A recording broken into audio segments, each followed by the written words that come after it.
మంచి గుణం ఒక అడవిలో ఎలుగుబంటి నివసించేది. అది అడవిలోని జంతువులన్నింటికీ వైద్యం చేసే గొప్ప వైద్యుడు. రకరకాల ఆకులు, వేర్లు, మూలికలతో అది అద్భుతమైన మందులు తయారు చేసేది. తనకు కావాల్సిన కొన్ని అరుదైన ఔషధాల కోసం ఎలుగుబంటి తరచుగా పొరుగునున్న అడవికి వెళ్తుండేది. అక్కడ తన మిత్రుడైన కోతిని కలుసుకోవడం దానికెంతో ఇష్టం. ఆ కోతి కూడా గొప్ప వైద్యుడు కావడంతో తన ఇంటి వెనుక ఒక పెద్ద ఔషధవనాన్ని పెంచుతోంది. ఆ తోటలో లేని మొక్క అంటూ లేదు.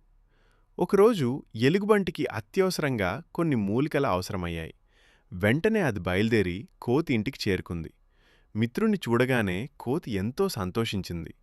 మిత్రమా, ఏమైంది? విచారంగా ఉన్నావెందుకు? నా సహాయం ఏమన్నా కావాలా? అని కోతి అడిగింది. దానికి ఎలుగుబంటి, మిత్రమా, మా అడవిలో ఒక వ్యాధి వ్యాపిస్తోంది. దానికి కొన్ని ప్రత్యేకమైన మూలికలు కావాలి అని కోరింది. కోతి నవ్వుతూ, దానిదేముంది, మన తోటలో నీకు కావలసినవన్నీ ఉన్నాయి. వెళ్ళి నీకు నచ్చినవి తీసుకో అని చెప్పింది. కాని ఎలుగుబంటి తోటలోకి అడుగుపెట్టగానే దిగ్భ్రాంతికి గురైంది. అక్కడ మొక్కలన్నీ ఎవరో తొక్కినట్లు నలిగిపోయున్నాయి. చిన్న చిన్న మొక్కలన్నీ నేలమట్టమై ఉన్నాయి. ఎలుగుబంటి తిరిగివచ్చి కోతికి ఈ విషయం చెప్పింది. కోతి పరిగెత్తుకుంటూ వెళ్ళి తన తోటను చూసుకుని కన్నీళ్లు పెట్టుకుంది. అయ్యో, నా ప్రాణం కంటే మిన్నగా పెంచుకున్న మొక్కలన్నీ ఇలా అయిపోయాయే, ఎవరో క్రూరులు కావాలనే నా తోటను నాశనం చేశారు అని కోతి ఏడ్చింది. ఎలుగుబంటి అక్కడి నేలను నిశితంగా పరిశీలించింది. నేలపై ఉన్న పెద్ద అడుగుజాడలను చూసి అది ఒక నిర్ణయానికి వచ్చింది. మిత్రమా, ఏడవకు. ఈ అడుగుజాడలను చూస్తుంటే ఇది ఒక ఏనుగు చేసిన పని అని అర్థమవుతోంది అని ఎలుగుబంటి చెప్పింది. కాని కోతి ఆ మాటలను అస్సలు ఒప్పుకోలేదు. కాదు మిత్రమా, మా అడవిలోని ఏనుగు చాలా మంచిది. అది అందరికీ సహాయం చేస్తుంది. అది ఇంతటి అన్యాయం ఎప్పటికీ చేయదు. నిజం తెలుసుకోవడానికి అవి రెండూ కలిసి అడవిలోకి బయలుదేరాయి. అవి నది ఒడ్డుకు చేరుకోగానే అక్కడ ఏనుగు నీళ్లు తాగుతూ కనిపించింది. ఏనుగు కాళ్లకు నలిగిపోయిన ఆకులు, పువ్వులు అతుక్కుని ఉండటం కోతి గమనించింది.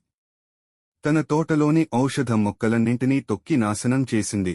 తొండంతో పీకింది ఏనుగేనని కోతి, ఎలుగుబంటి గ్రహించాయి. అప్పుడు ఎలుగుబంటి కోతి వైపు తిరిగి గంభీరంగా ఇలా అంది, చూడు మిత్రమా, ఒకరిలో ఒక మంచి గుణం ఉన్నంత మాత్రాన వారిలో చెడు గుణాలు ఉండవని అనుకోవడం మన పొరపాటే. దూరంగా నది ఒడ్డున ఒక కొంగ ఏకాగ్రతతో తపస్సు చేస్తున్నట్లు నిలబడి వాటికి కనిపించింది. ఎలుగుబంటి ఆ కొంగను చూపిస్తూ, ఆ కొంగను చూడు, అది ఎంత శాంతంగా కనిపిస్తోంది, కాని లోపల క్రూరమైన ఆలోచనతో చేపల కోసం వేచి చూస్తోంది అని చెప్పింది. వెంటనే ఏనుగు కోతి దగ్గరకు నడుచుకుంటూ వచ్చింది. నన్ను క్షమించు మిత్రమా, నేను కావాలని నీ తోటను నాశనం చేయలేదు. కాని నా నడక వల్ల నీకు ఇంత నష్టం జరుగుతుందని నేను ఊహించలేదు. నా అజాగ్రత్త వల్ల జరిగిన ఈ తప్పుకు నేను ఎంతో విచారిస్తున్నాను అని వేడుకుంది. కోతి ఏనుగు పశ్చాత్తాపాన్ని చూసి మనసు మార్చుకుంది.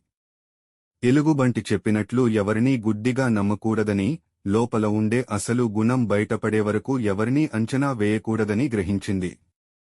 ఆ రోజు నుండి ఏనుగు అడవిలో నడుస్తున్నప్పుడు ప్రతి అడుగు జాగ్రత్తగా వేయడం ప్రారంభించింది.